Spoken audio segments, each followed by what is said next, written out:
जहां पर खुद को प्रभावशाली बताकर एक पद पे बैठे हुए एक व्यक्ति के साथ में गाली गलौज की गई। गाली गलौज करने के बाद में मारपीट तक भी उनके साथ में की गई। राकेश यादव अपने साथियों के साथ गाड़ी का एक्सीडेंट कर दिया और रास्ता रोक कर लड़ाई झगड़ा करने लगा और वाद विवाद पर उतर आया और जो एसडीएम है उसके साथ धक्का मुक्की कर मारपीट भी किया। तब एक ऑफ तरीके से उस एनएच को इन्होंने जाम किया था और जाम करने के बाद में रील बना रहे थे।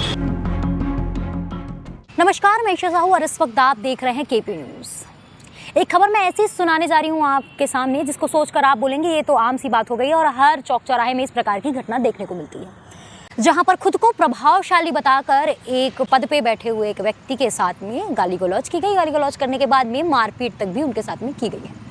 मैं आपको बता दूं, ये पूरी घटना जो है पद्मनापुर थाना अंतर्गत की है, जहां पर पोटिया चौक पर छावनी क्षेत्र के एसडीएम हितेश पेजदा जो है अपने निजी काम से जा रहे थे और इसी दौरान करीबन रात को 9 बजे के आसपास जब वो उस जगह से क्रॉस कर रहे थे तो कुछ लोगों के द्वारा उनकी गाड़ी को ठोका गया। जैसे ही वो गाड़ी से उतरे तो उन्होंने बोला, आपने मेरी गाड़ी को क्यों ठोका? और साथ ही जैसे ही जब वो गाड़ी से उतरे तो देखे कि वो जिस कार से उनकी गाड़ी को ठोका गया था उसमें 3 लोग थे और 3 जो लोग थे वो पूरी तरीके से नशे में धुत थे।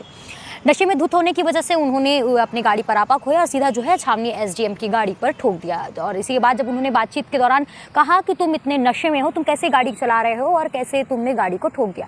इतनी ही बात पर सामने मौजूदा 3 जो लोग थे उन्हें गुस्सा आ गया और गुस्सा आने के बाद में खुद को प्रभावशाली व्यक्ति बताते हुए एसडीएम के ऊपर गाली गलौज की, धक्का मुक्की की और इतना ही बात नहीं ठहरी, इसके आगे बढ़ गए। आगे बढ़ने के बाद में छावनी के एसडीएम के साथ में मारपीट तक हो गई, जिसके बाद में ये जो लोग हैं वहां से फरार हो गए। फरार होने के बाद में एसडीएम हितेश हैं, उन्होंने पद्मनापुर थाना जाकर इस मामले की रिपोर्ट दर्ज कराई और रिपोर्ट दर्ज कराने के बाद में तत्काल जो है पुलिस ने इस मामले को लेकर कार्रवाई चालू की और कार्रवाई चालू करने के बाद में 3 जो व्यक्ति हैं जिनका नाम मैं बता दूं, आरोपियों का पहचान जो है राकेश यादव, विपिन चावड़ा और मनोज यादव के रूप में हुई है और इन सभी के ऊपर कार्रवाई कर इन्हें जो है अब न्यायिक हिरासत में लेने के बाद में इन्हें जेल दाखिल कर दिया गया है। और इस पूरे मामले को लेकर पुलिस प्रवक्ता एडिशनल एसपी पद्मश्री तंवर क्या कुछ कह रही हैं, सुने आगे बाइट में। थाना पद्मनाभपुर में हितेश पेजदा जो कि अनुविभागीय दंडाधिकारी भिलाई नगर छावनी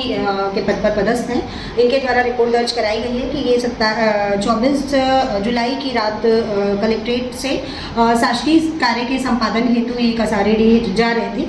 ऑफिस स्टाफ नहीं होने के कारण ये स्वयं ही किसी पत्र की तामीली के लिए जा रहे थे। तभी रास्ते में राकेश यादव अपने साथियों के साथ गाड़ी का एक्सीडेंट कर दिया और रास्ता रोक कर लड़ाई झगड़ा करने लगा और वाद विवाद पर उतर आया और जो एसडीएम है उसके साथ धक्का मुक्की कर मारपीट भी किया।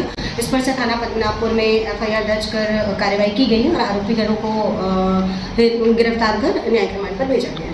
राकेश यादव के साथ कौन कौन उनके साथी उसमें शामिल थे? राकेश यादव, मनोज यादव और विपिन चावड़ा, इन तीनों के विरुद्ध कार्रवाई की गई। मैम, जो एसडीएम के साथ मारपीट की गई है जैसी बात निकल कर आ रही है, क्या किसी बात को लेकर पुराना खुन्नस था या फिर उसी दौरान जो चीज़ें हुई उसके बेस पर हुआ है?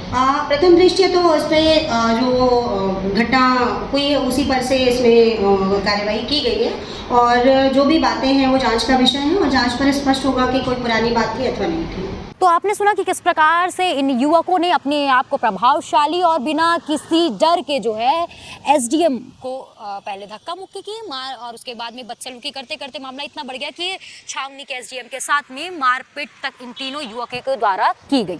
हम आपको बता दें ये पहली घटना नहीं है जो छत्तीसगढ़ के दुर्ग जिले से सामने आ रही है, बल्कि हम आपको बता दें इससे भी पहले जो है बिलासपुर से एक मामला सामने आया था, जहां पर नई गाड़ी खरीदने के बाद में जश्न मनाने के लिए कुछ युवक जो है बिलासपुर के NS 310 को जाम उन्होंने कर लिया था और करने के बाद में आवागमन करने वाले को काफ़ी जो है मुश्किलों का सामना करना पड़ा था।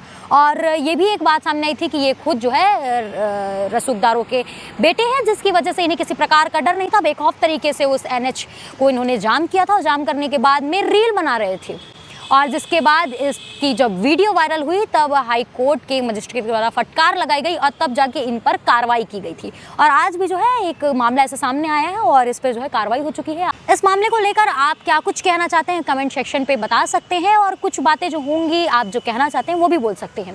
साथ ही दुर्ग भिलाई की अन्य खबरों को हम आपके सामने लाते रहेंगे। फिलहाल बने रहिए केपी न्यूज़ के साथ में। धन्यवाद।